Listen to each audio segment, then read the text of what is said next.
DART, the saving grace that the dinosaurs could have only hoped for. DART is short for Double Asteroid Redirection Test. This mission was NASA's way of testing a planetary defense system against near-Earth objects, otherwise known as NEOs. The DART mission started November 24th in 2021 and ended on September 26th of 2022.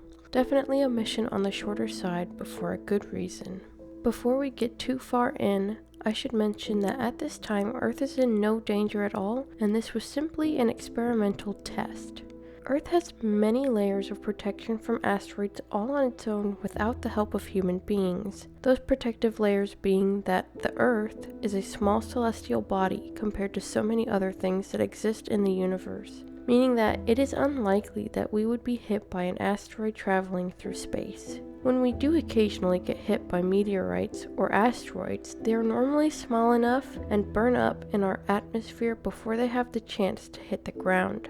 This is why we see shooting star. And the final layer of protection we have is Jupiter. Jupiter is the largest planet in our solar system and will normally absorb impacts from asteroids before they can hit any other planet, because it has a much stronger gravitational pull than other planets around us. DART is a test, and most likely we will never need a planetary defense system against asteroids, but just in case we ever do need it, DART will provide us with the information and necessary technology to help us in dire times. Now that this mission is wrapped up, what do we know about our planetary defenses?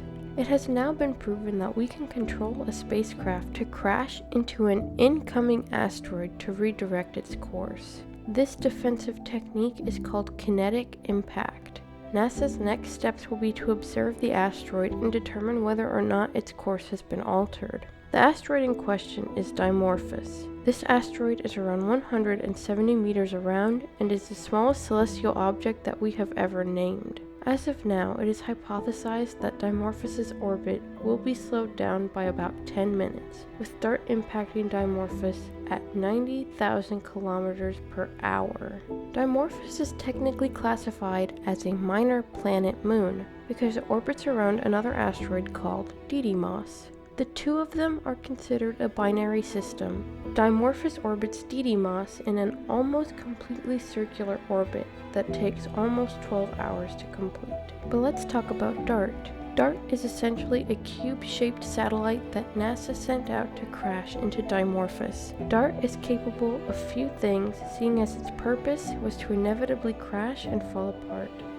So DART has the ability to navigate with a star tracker and a sun sensor, and it also includes a camera that it used up until its final moments.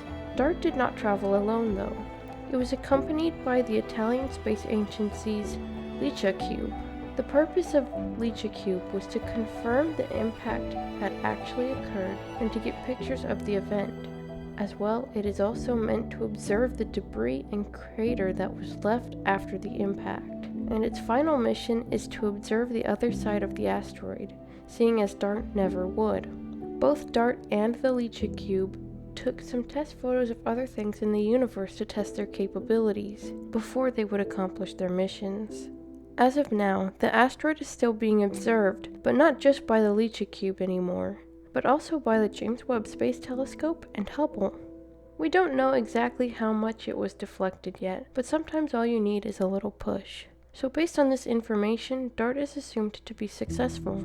The mission might be done, but in the future, more research will be done to determine exactly how effective kinetic impact is and how we will someday be able to use it to our advantage. If you enjoyed, feel free to subscribe, and thank you for joining me in these cozy cosmos.